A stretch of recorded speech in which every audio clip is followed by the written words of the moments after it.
Ada tekanan internasional yang besar.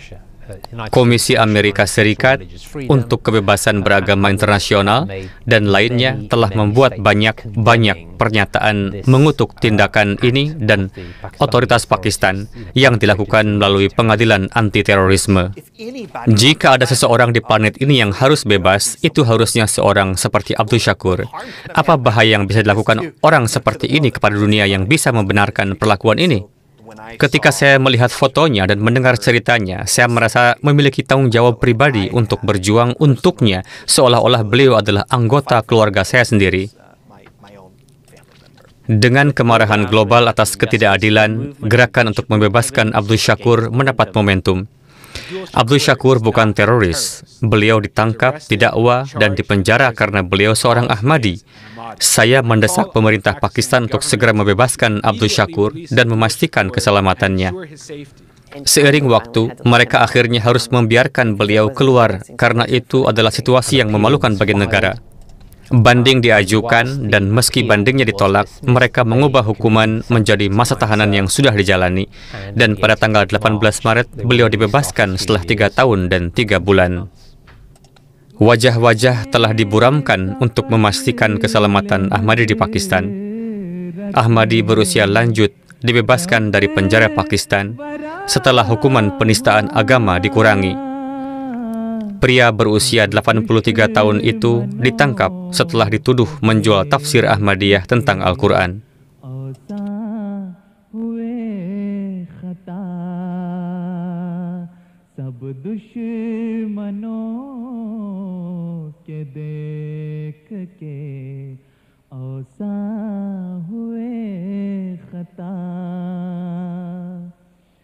एक कतरा उसके फजल ने दरिया बना दिया. Beliau sangat berani dalam imannya pada Ahmadiyah, bahkan secara mental.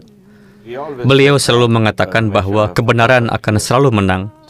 Untuk melalui itu berkali-kali, terutama yang terakhir adalah yang terlama, tingkat kesabaran yang dibutuhkan adalah sesuatu yang ingin dimiliki orang. Kesulitan-kesulitan ini pasti akan terjadi. Ini bukan hal baru. Kapanpun nabi-nabi Allah ditugaskan, masalah ini ditetapkan bersama mereka. Ini bukan hal baru bahwa mereka memasukkan saya ke penjara. Perhatikan masa Nabi Suci SAW, bagaimana keadaan para sahabat. Mereka bahkan tidak bisa makan makanan mereka dengan tenang. Keyakinan beliau pada Ahmadiyah selalu tetap kuat dan semoga Allah telah memberikan taufik untuk terus berlanjut dan semoga Allah Ta'ala juga memberikan kekuatan ini kepada keturunan masa depan kami. Pengorbanan-pengorbanan itu selalu membuahkan hasil dalam kemenangan. Jika Anda melihat rasa sakit bermigrasi, Hadrat Khalifatul Masih yang keempat, rahimahullah, itu menyakitkan pada saat itu. Tapi lihat kemakmuran jemaat dan hal-hal yang telah dicapai jemaat yang mungkin tidak mungkin dicapai jika beliau berada di Rabwah. Saya siap bahkan sekarang, saya bahkan siap mengorbankan hidup saya 10 kali lipat. Baiat yang telah kita lakukan sedemikian rupa sehingga segalanya bagi Tuhan. Kita pasti akan mati bagaimanapun juga. Lantas jika kita kehilangan nyawa kita dengan cara ini, lalu apa yang bisa lebih baik dari ini?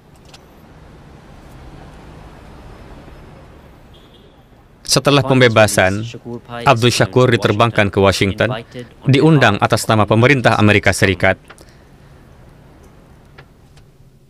Bapak Abdul Shakur dipenjara selama 3 tahun dan 3 bulan sebagai teroris karena menjual buku. Saya diberitahu bahwa saya harus pergi ke sana dan menyampaikan pidato. Saya diberitahu tentang Trump, tapi saya tidak tahu apa itu Trump. Saya memasukkan 2 jas ke dalam koper saya dan pergi. Kami sangat gembira mengetahui beliau datang dan dalam kesehatan yang sangat baik dan sangat kuat. Sungguh luar biasa bahwa seorang pria yang telah dipenjara di usianya bisa tidak memiliki kepahitan, bisa memiliki pengampunan. Ada martabat dan juga kerendahan hati pada Abdul Shakur ketika saya bertemu dengannya.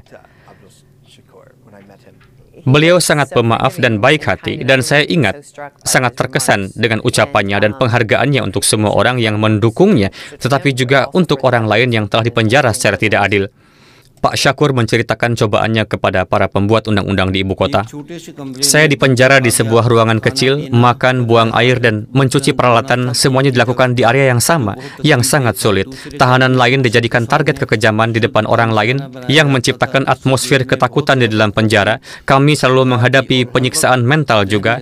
Saya hanya bisa berdoa agar tercipta suasana seperti itu di negara saya, Pakistan, yang memenuhi hak yang sama bagi semua warganya, di mana setiap orang memiliki hak untuk hidup sesuai dengan keyakinan mereka sendiri, dan setiap orang memiliki hak untuk berpegang pada agamanya sendiri. Saya sangat tergerak dengan pengalaman berbicara tepat di sebelah Abdul Syakur, seseorang yang belum pernah saya temui, tapi saya merasa seperti saya mengenalnya karena advokasi yang telah banyak kami lakukan atas namanya. Dan fakta bahwa beliau ada di sini dan beliau tidak lagi di penjara menunjukkan kekuatan suara kita ketika suara kita bersatu. Mendengar kisah Pak Syakur sangat menyentuh dan menyakitkan karena beliau telah sangat menderita hanya karena menjual buku-buku tentang komunitas Muslim Ahmadiyah. Dan ini sekali lagi menunjukkan kepada kita bahwa kita harus menghentikan upaya orang-orang untuk memecah belah kita.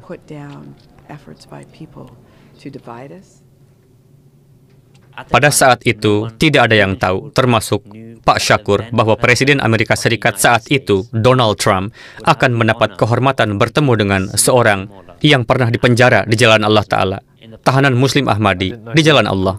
Saya tidak tahu beliau pergi ke Amerika, dan jadi saya sedang bekerja di Oxford, dan saya bertemu salah satu teman Ahmadi saya di Oxford, dan beliau berkata, "Saya tidak percaya kakekmu bertemu Trump."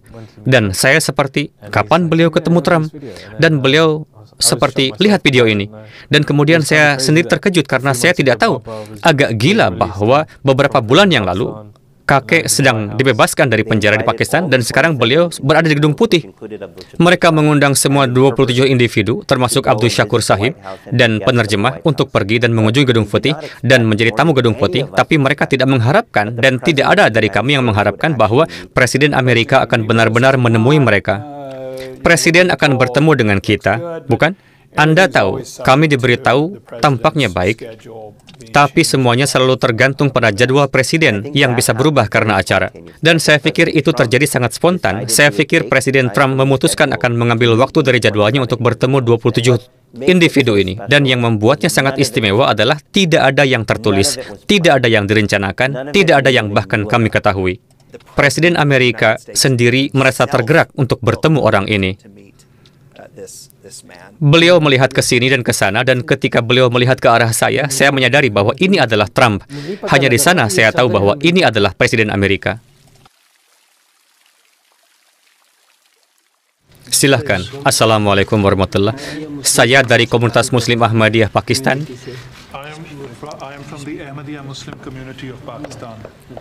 Pada tahun 74, kami dinyatakan non-Muslim. Rumah dan toko kami dijarah. Banyak rumah dibakar. Saya kemudian datang ke Rabuah dengan keluarga saya. Saya dulu punya toko di Sargodha. Saya pindah. Saya dulu menjual buku. Dan untuk itu saya dihukum.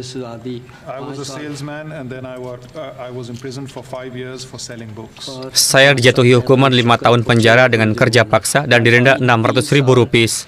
Saya telah dibebaskan setelah lebih dari 3 tahun. Kami hidup damai di sini dan orang-orang di sini damai. Saya bisa menyebut diri saya seorang Muslim di Amerika, tetapi tidak di Pakistan. Kalau tidak, saya akan dihukum. Komunitas kami sangat damai. Kami dikutuk dan rumah kami dibakar, tapi kami tidak mengatakan apa-apa kepada siapapun. Kami serahkan pada Allah. Kami tidak pernah membalas dan menyerahkan semuanya kepada Allah Ta'ala. Saya hanya punya permintaan. Terima kasih semuanya. Semoga Tuhan memberkati Anda dan memberi Anda umur panjang. Terima kasih banyak. Wow. Pak ini berbicara lebih lama dari kebanyakan presenter lain. Jadi pada satu titik saya mengatakan sudah waktunya melanjutkan. Presiden berkata, tidak, saya ingin mendengarkannya sampai selesai. Saya pikir itu pendidikan yang bagus sebagai presiden. Saya pikir itu pernyataan luar biasa untuk dunia. Setelah kunjungan, ada gelombang reaksi marah. penentang membuat video yang berisi, Abdul Shakur bahkan bertemu Presiden Trump di Amerika. Di kedua tempat, dia menyebarkan racun melawan Pakistan dan menjelek-jelekan negara Pakistan di depan media global.